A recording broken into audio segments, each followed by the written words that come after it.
from playing rock, paper, scissors, or gambling to complex ethical decisions like the trolley problem and self-driving cars. How aware are we when we make choices? Whether it's innate or taught, game theory and choice theory are hugely important and impactful in our modern era, but so too did they play an essential role in the ancient world. Today's Classical Wisdom Speaks podcast is with Josiah Ober, the Mitsotakis Professor at the School of Humanities and Sciences, Professor of Political Science and Classics, and Senior Fellow at the Hoover Institution at Stanford University. He's also the author of the recently released book, The Greeks and the Rational, The Discovery of Practical Reason, of which we'll be speaking about today. But before we get started, a quick shout out to our Classical Wisdom members for all of your support. And if you're not a member, please go to classicalwisdom.substack.com to sign up for our free newsletter and also to learn how you can join our awesome classics-loving community. Now, on to Practical Reason, with a capital P and a capital R. All right, so as I was just saying, you have done a really exciting job of sort of combining very different fields. And I think as a result, a very good place to start for my audience will be actually with really modern concepts. And then we'll kind of go back because my listeners, you're probably a little bit more familiar with the Greeks. But game theory might, at least if you're like me, you need a little bit of a recap. So your book is called The Greeks and the Rational and the Discovery of Practical Reason. But let's figure out exactly what practical reason is. Like, let's define the terms. So I'd love to begin with sort of instrumental and practical rationality and how that connects with decision theory and game theory and social choice theory. For sure.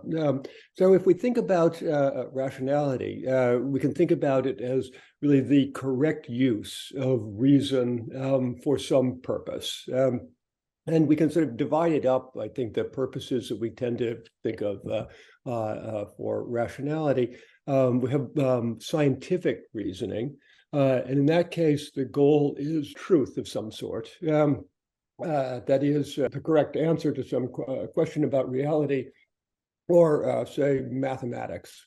So then we have second form of reasoning is ethical reasoning, which basically asks you to think about the right ends. What are the goals you're aiming at, and why are those good goals, or why are they the right goals? Why are they the best goals for you to have? And the third form is instrumental or practical reasoning. And this just asks about the correct means or the best available means to accomplish a goal that you already have. So it's really practical in the sense of asking how to get what it is that you might want. So this requires really that you actually have your preferences aligned in some way, not about right preferences, but it is about organized preferences. So if you want one thing at this moment and 10 seconds later, you really want something else, and 20 seconds after that, you really decide you want the other thing. You don't have, as it were, organized preferences, and therefore we would say that you're not rational in this practical kind of sense. And it requires that you have reasonably organized or at least coherent beliefs about the state of the world. So that gets us back to scientific reasoning. But at any rate, you have to have sort of a conception about how the world works that isn't simply chaotic. So if we have organized preferences, coherent beliefs, then you're able to come up with a set of options that are available to you, is the notion. And this is where decision and game theory comes in. Because really what decision and game theory are about is how do you figure out what the best option is. So in decision theory, it's basically you're thinking about just one person trying to make a decision, and you abstract away from other people. And in that case, the question really often comes down to probability as well as preference strength. So how much do you want something? times how likely it is that you can get it. So you might actually decide to go for your third best of the available options because it's really likely you'll get that, rather than some really bad option. Whereas, your best option, 2% chance you'll get that. Second best, 5% chance you'll get that. But an 80% chance that you'll get your third best, you might decide, I'll go for the third best. So that's how sort of decision theory works roughly. And then game theory adds other people into the picture. So in a game theory, you have to ask yourself, what other players, thinking of other people as players in a game, are involved in my getting what I want? And what are their preferences? And what are their beliefs about the state of the world? And in order to get what I want, I'm going to have to take into account what it is that they want, because their choice might block me from getting a particular thing that I might want best. So I may have to go to my second or third best option because you are going to act in a way that will just block me from the chance of getting my best. So you have to think about who are the other players in the game.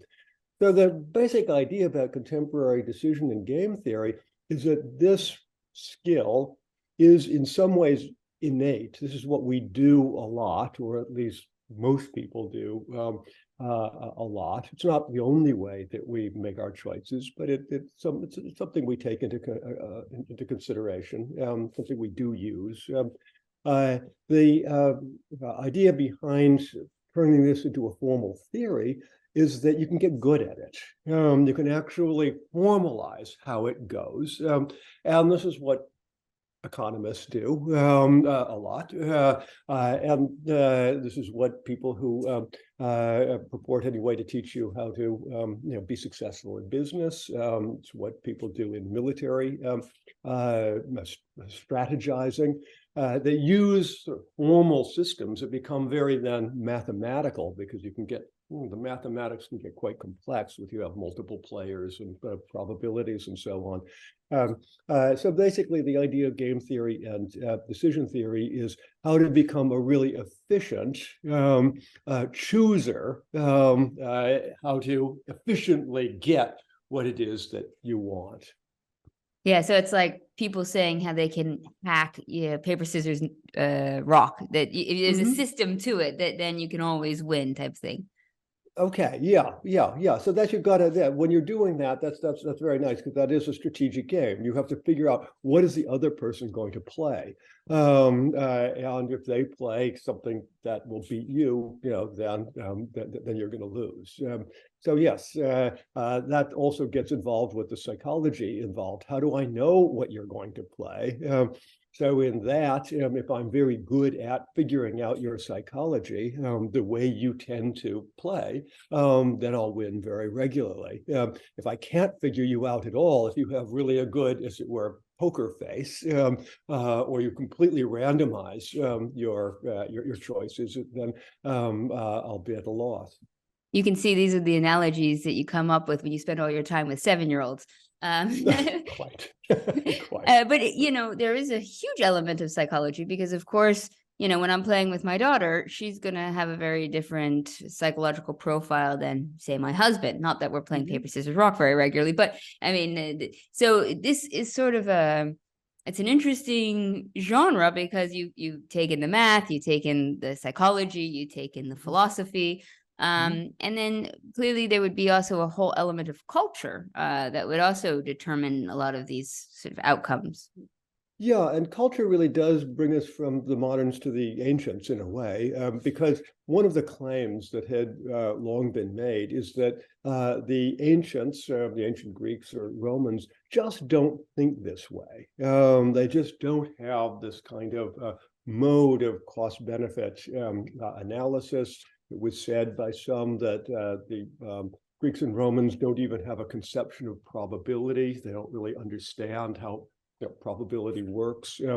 And so it was sometimes said that this whole approach of decision and game theory is uniquely modern.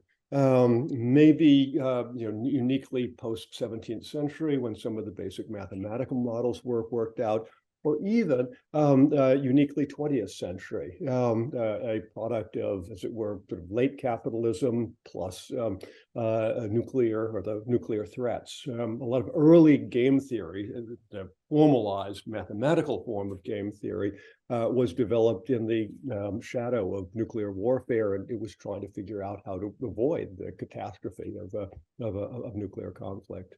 But my argument is that that's not the case, that in fact, the Greek and Roman culture, and I focus on the Greeks, but I think we could do the same kind of story with the Romans, were really quite aware of all of the basic intuitions that go into modern game theory. They don't do the math, right? They don't work out all these very complex mathematical models, at least as far as we know. We've lost so much ancient mathematics. There may be Sadly, some yeah. there, but as far as we know, they don't do that. But you don't need to have complex mathematical models to understand, in fact, to become very good at basic strategic reasoning, which is basically what game theory is about.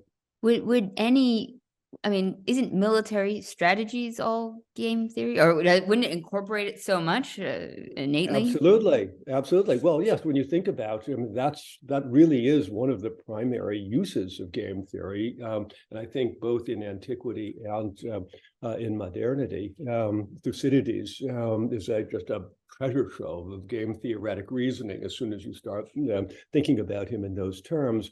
But also Plato and Aristotle, one of the clearest, I think, examples of probability reasoning that I've found in philosophical writing of the Greeks is when Plato is talking about how in his ideal best city of Callipolis in the Republic, he says, well, how will our relatively small virtuous city be able to exist in a world of competitors, big rival city-states?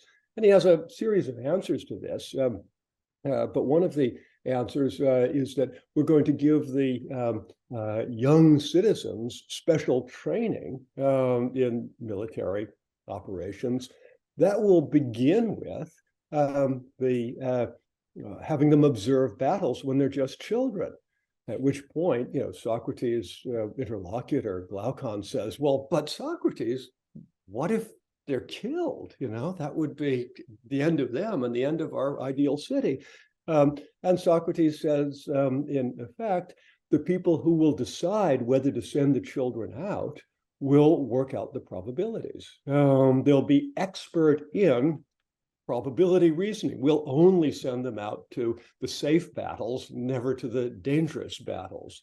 And P.S. will have a nice insurance plan because we'll mount the children on fast horses. So just in case our estimate of probabilities goes wrong, they'll be able to escape on their horses. But it's again in the military realm that we do see this really trying to work out probabilities. The whole point of that Plato story is that it's a great advantage to Callipolis to have the children be able to observe. You can't just give that up. So you put some number on that of how good that is, but then you've got to work out the probability that you could lose everything. So you don't want to just give up the advantage, but you certainly don't want to lose the children. And therefore, you've got to make a probability assessment on something like strategic reasoning. I'd hedge my bets, only send the older kids or the younger kids or, half of them. Glaucon it's not clear that Glaucon is really completely convinced that this is a great idea, even with the fast horses.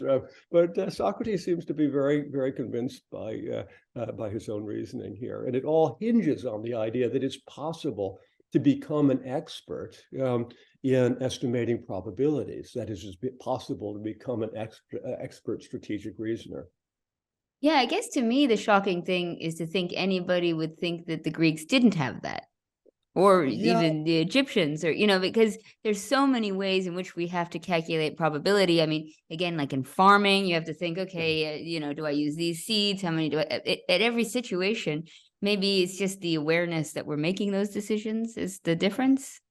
Yeah, I think it really I think degenerated a little bit as an argument. It was an argument among philosophers that I think, in some sense, was way too demanding for what is it to have a conception of probability, is to have a whole idea of formal statistical frequency, and therefore to understand uh, uh, normal distributions, or various kinds of special distributions of possible outcomes and so on. That gets very technical very quickly.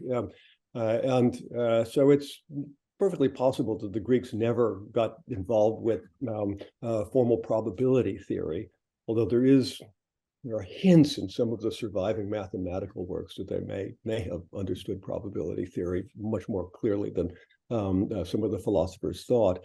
But you don't have to have formal frequency style probability theory in order to understand probabilities. And the language of probability is all over Greek literature. And indeed, as some people have pointed out, it wouldn't be possible to live without some capacity of estimating probabilities. If everything in your life was a 50-50 chance and you acted that way, you'd have a short and probably rather unhappy life. Well, and also I think this sort of probability and thinking, it pops up in all sorts of different things that maybe people aren't necessarily aware of off the top of their heads. But like gambling was obviously very popular, and like my grandfather was a mathematician, and he won so much money during the war because he was a card counter. But you can't imagine, like, people have been making money counting cards and dice and probably doing probability equations. No, absolutely. I mean, we know there are basically gambling dens in the Greek world. They're rolling dice, often 3 dice, 4 dice at a time. Very complicated assessment of those probabilities. The idea that you could actually have a gambling culture with people incapable of calculating what the likelihood of a given outcome A, it's going to be 7, outcome B, it's going to be 12 if you're rolling 2 dice. It would be it's kind of absurd on the face of it. So as soon as you started adding up all of the evidence, it becomes pretty clear that the Greeks did have a pretty clear idea of this. I mean, the new idea in the book really is that it was at a very particular time and particular place, that is in Athens in the 5th century, mid to later 5th century BC, that certain people, certain intellectuals, the sophists, began to think about instrumental rationality, practical reasoning, as a skill, as a very specific skill that could be theorized, that you could actually have a whole theory of, how does this work, that it could be taught, and it would give people advantage in their lives. They could be effective in politics and economic behavior and so on. That then becomes something that the Socratics, Plato and then Aristotle, pick up on and regard as both a really important discovery, but also a real threat to ethical reasoning, because the getting really good at getting what you want, if you don't want what is actually good for you, good for your community, can be very destructive. One of the reasons that people worry about sort of cost-benefit mathematical reasoning today is that becoming very good at this is not necessarily the thing that ends you up with a good life or a good community. Well, and a really terrifying but palpable example, I think, in our modern world is self-driving cars. And, Sure. There's constant equations, and there's, it's a kind of the modern day trolley problem. But there's websites you can go to where they bring up different scenarios and you vote on them. And so they're trying to compile data to figure out, because the equation changes for a self-driving car if they're avoiding one person, but you've got 5 people in the car, what if the person's pregnant? Or you're avoiding one person, but you crash into 20 people, and Sure. but they have to do these mathematical equations rather than have a person in a moment make a decision. Yeah, yeah. And then the question is who's doing the equation and who's building in what? I mean, what if I buy one thing that people have pointed out is, well, what if I get to have a choice about my car? I mean, I want this car to protect me no matter what. I value my life more than all the other lives in the world. Do I get to dial to utterly selfish? Or do I dial it back to, completely altruistic? I wouldn't want to hurt anybody in the slightest bit. I'll give up my life for even the, sort of a minor inconvenience for other people, or somewhere in between. Who makes that choice? So once again, this is a really very very fraught question that engages exactly in this kind of question of costs and benefits for who. Well, and I think part of the makeup of the world, which makes it interesting, all these, is that you're going to have all the different people. You're going to have the hawks and the doves and, the tits Yeah. and the tats. And each time, it's not necessarily, you'll never have one situation where all the society is universally the same in their degree of selfishness and altruism. That's right. And I think the worry that the Greek philosophers, Plato and Aristotle especially, are very clear about is that by getting good at this new theory of practical reasoning, that people were likely to become more narrowly selfish. They'll become less willing to cooperate with other people because, shoot, I can get what I want through, the use of this special new technique. And so they worried it would drive out friendship, for example, or drive out kind of fellow feeling for other people. And clearly, some of the sophists, at least if we're to believe the philosophers, said, "Yeah, not our problem. We're teaching people how to be efficient. Yeah, they use it to dubious purposes by your philosophical standards. Well, that's don't blame us. We just teach a technique. We don't tell anybody how to use it." The worry then is that it becomes who you are, is this very then coldly calculating, highly selfish, and very efficient at being a coldly calculating, selfish person. So this was really a big challenge for Greek philosophy. Now, I have to ask, what's the value of seeing the kind of elements of game theory in the ancient world? How do these sort of ancient examples shed light for our modern situations? Yeah, I think partly it allows us to realize that the ancients are not as distant from us as sometimes we think. Yes, there's something magnificently alien about the ancient world. One reason we study it, we love it, because it's not just like our world. On the other hand, the people who lived in the ancient world were, I think, psychologically much closer to us than is sometimes assumed. They weren't sort of desperately foreign in the sense of not having the same kind of psychological concerns, not having the same kind of even concerns about problems of cooperation that we have. I think that it allows us to see why ancient literature, why ancient mythology, why reading ancient history is so compelling to us today. It's because we do understand their motives. Their motives, their modes of reasoning are not wildly different from our own, even though other things or technology, all sorts of things really are different. And yet we can see ourselves in the ancients. And I think that, therefore, we can learn from them. Whereas if they had a completely different sort of, as it were, psychology, if they were incapable of thinking about probability, if they were not engaged in cost-benefit analysis, they would be different kind of beings. They wouldn't appeal to us because we wouldn't really be able to understand why they do whatever it is they're doing. Yeah, I thought it was interesting that in reading your book, you mentioned that Dodd's the Greek and the irrational, Yes, and that, yes. There's this moment of looking at the irrational aspect of the Greeks. But it just made me think that our modern world and our ancient world, we all have the Apollyon and the Dionysian, the rational and the irrational. It is the history of humankind is us kind of going and valleying between the two.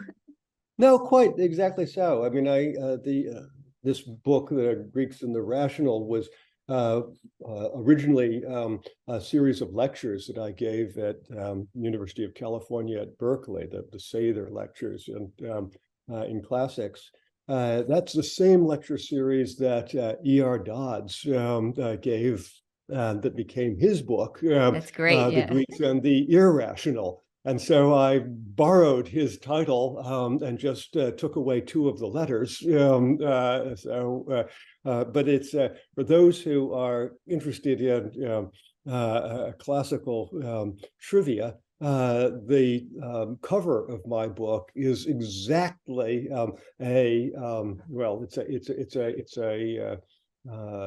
it's an homage to the original cover of Dodd's book. The color scheme's the same. The borrowing from Greek black figure vase painting is the same. But instead of ecstatically dancing figures on the front, I have two figures playing a strategic game, some kind of chess. Perfect. It's like ancient Easter eggs. Now, I'd love to switch just to finish up to your outreach work, the Stanford Civics Initiative. That looks really interesting. Can you just tell us a little bit about it and what's the goal there? Yeah, for sure. So this really began about 5 years ago. A group of Stanford faculty became concerned that the university, similar to many other great American universities, was no longer really teaching the arts of citizenship. This had been an important part of the really the founding charter of our university. And indeed, back in the early 20th century, there was a mandatory three-term course in citizenship. So we thought something like that should be put back into place. Obviously, if you study ancient Greeks, you think citizenship is pretty important, especially if you study ancient democracy, as I do. So this was pretty obvious for me. So the Civics Initiative was created to promote that idea. And we've been very successful. There is now a three-term, we have quarters rather than semesters at Stanford, three-term mandatory sequence for first-year students centered on questions of citizenship. So we got that through rather to our surprise, actually. It's a big deal, changing the fundamental requirements at a major university. But we also offer a whole range of other courses that are really each aimed at filling some of the gaps, as we felt they were, in the curriculum about what ought citizens to know, what skills ought they should have, what knowledge should they have. Our commitment in each of these courses is that these courses exemplify academic freedom, and they exemplify respectful interchange among people with different points of view. What we worry about is that, this is, I think, a problem with modern American citizenship, is that we're not talking with each other. And we're certainly not talking with each other as much as we should be about important questions, especially across party lines or lines of identity. So we think that the university has a real role to play in the long-term goal of trying to recover those basic skills of living together in a democratic republic that aims at some kind of a common good. And that's what the Civics Initiative is meant to do. So we've had more success than I thought we would have. And we hope to continue to be building it over the next several years. Oh, that's wonderful. And to just sort of bring it full circle, it's sort of, I think that modern politics has become quite elaborate game theory. So your initiative seems like the Socratic effort to sort of bring back the ethics and to discuss, how we should be acting and cooperating with each other. No, that's quite right. I mean, one of the things that in the central course of this three-quarter sequence is called Citizenship in the 21st Century. And it's very early in the course. We give them training in basic game theory because we think this is important. You should know, these are a lot of people are using this. This is one of the skills that is being used on you, citizens. You want to know how it is used. And so, so it's that's part of it. But we also we read classical texts, we read some Plato, we read some early modern texts, Hobbes, and so on, and also some 20th century figures, Martin Luther King. So the idea is to try to, connect the idea that there are skills you can learn. Instrumental reasoning is a very important skill, but it really does, for the Greek philosophers, need to be connected to certain ethical commitments, and it's so that's really what the course is about. Perfect. Well, thank you so much, Joshua. It was absolutely illuminating. Thank you. Anya, delight talking with you. Thank you very much.